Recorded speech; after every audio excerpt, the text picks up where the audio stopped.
Hello everyone. It has been 8 months since I last made a video, but I've had many of you reach out to me with questions and help with joining the Navy as a nurse, and I have tried my best to answer all of your questions. So I've been super busy with training leading up to a deployment, going on a deployment, and currently being on the deployment, and taking classes for my nurse practitioner program. But now I'm on winter break from that program, so I am going to make more time to create more videos for you all. In this video, I'm going to discuss the blended retirement plan. I'm giving an overview of this plan so you can get an idea of what the military is offering. This video is in no way comprehensive of all the minute details, so if you're interested, you do need to research it on your own. And I just want to make a comment. This room that I'm in right now, this is my deployed room. This is not my house. I don't want you to think I'm this bland with, like, you know, blinds like this and a wall locker.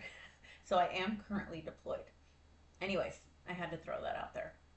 Okay, hands down, one of the best benefits of serving in the military is the retirement benefits.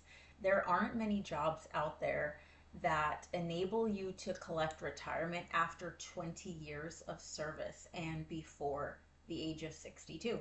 So to retire from the military, you have to serve a total of 20 years. On active duty, years accumulate as normal. If you are in the reserves, years are calculated based on a point system. Those who joined the military prior to January 1st, 2018, had the primary retirement plan for the military at that time, which calculated a person's retirement as 2.5% times the number of years of service times the average of the member's highest 36 months of basic pay. After January 1st, 2018, everyone who joins the military is signed up for the blended retirement system. This plan blends the traditional legacy retirement pension with a defined contribution benefit into a thrift savings plan, or what we in the military call the TSP. The TSP is a government run 401k. It's a retirement account that allows members to invest their contribution to that account from their employer, which in this case would be the Department of Defense.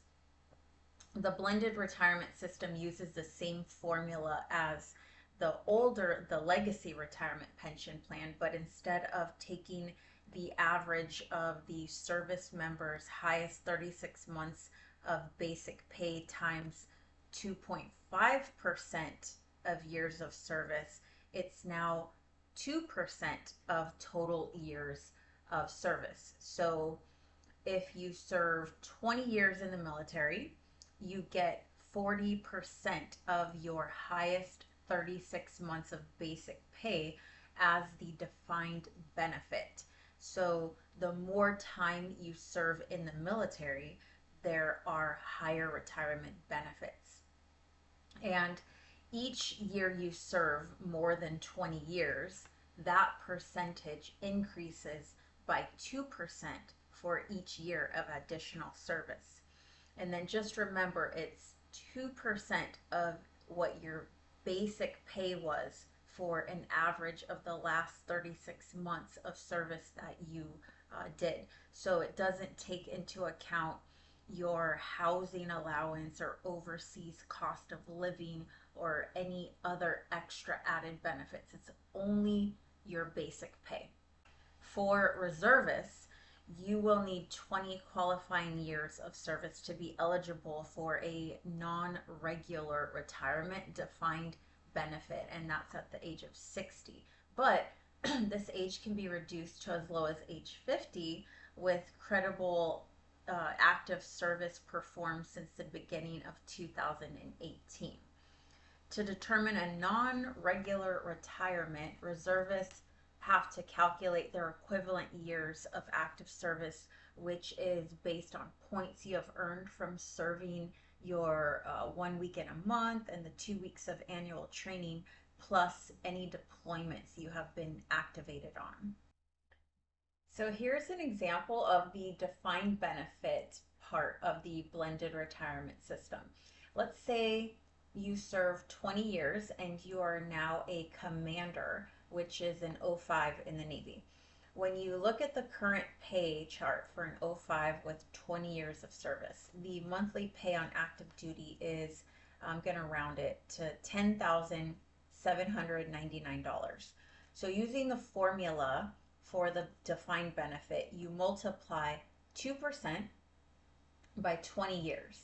And then you multiply that by the last 36 months of base pay as an O5, which turns out to be $129,588 of annual pay. And then you divide that by 12 months, and you will be getting $4,319 every month as part of your pension until the day you die. So obviously, that's not enough to live on, right? But it is money that you will be getting every single month. And I'm going to talk to you more about the other parts of the blended retirement system, because that's just one part of it. That would be your defined pay that you get every month. But there's ways to accumulate even more money for retirement. So I'll talk about those too. And also the blended retirement system, it does take into account inflation by having an annual cost of living adjustment, or what we call COLA. And this means your monthly retired pay will change with inflation. So the amount of COLA you receive each year, it's determined by the Consumer Price Index for urban wage earners and clerical workers. The other aspect of the blended retirement system is the TSP contribution. So that's that thrift savings plan that I was talking about earlier. After serving in the military for 60 days, you are enrolled in the TSP and you receive an automatic government contribution of 1% of your basic pay into your TSP account every month. This 1% is automatic, so the service member does not have to pay their own money. They don't have to put any of their own money in to receive it, meaning the money does not come out of your own paycheck. This is called the service automatic 1% contribution. There is also a service matching contribution option, which allows you to elect to contribute a portion of your own pay into your TSP account. So no matter how much you contribute of your own pay, you will receive a maximum contribution of an amount equal to 5% of your basic pay. You will start receiving service matching contributions after completing 2 years of service. So you are basically getting extra money from the Department of Defense, who is your employer, when you elect to pay into your TSP account from your own monthly pay. And that's the money, that's the part of the blended retirement system that could really compound the more money you put into it and the more years, obviously, you serve. Another aspect of the blended retirement system is the lump sum option.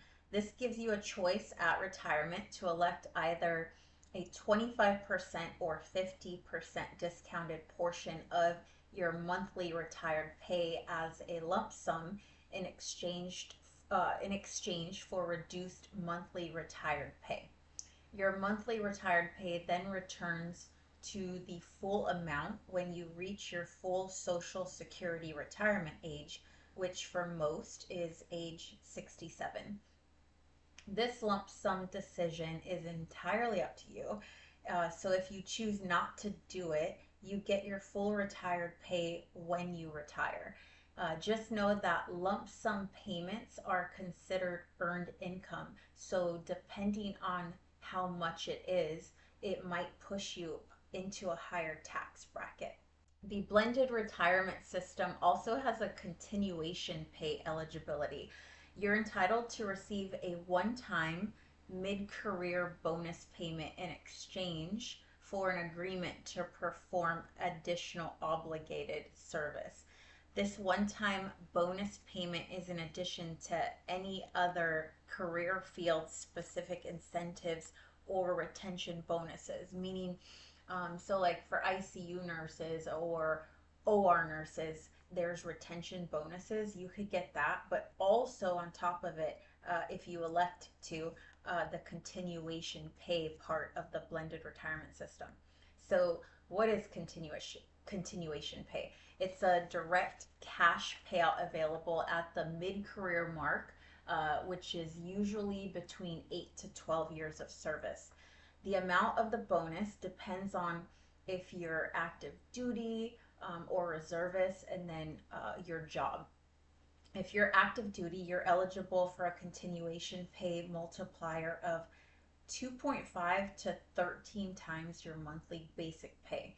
And if you're a reservist, you're eligible to receive a multiplier of 0.5 to 6 times your monthly basic pay, which is calculated as if you're serving on active duty. So the pay rate multiplier is based on specific retention needs for your job, the specialty skills that you may have, and also hard to fill positions. As you can see, with military retirement, you have the chance to grow your monthly retirement pay even more than just having the basic defined benefit I talked about in the beginning of this video. The Navy also offers financial managers and counselors to explain money management based on your specific circumstances and financial goals. These services are absolutely free to service members, and I highly recommend making an appointment to talk about your finances at the beginning of your military career. To learn more about the blended retirement system, please check out the website in the description part of this video. And as always, please like this video if you found it helpful, and feel free to subscribe for more tips and information about Navy nursing and military life.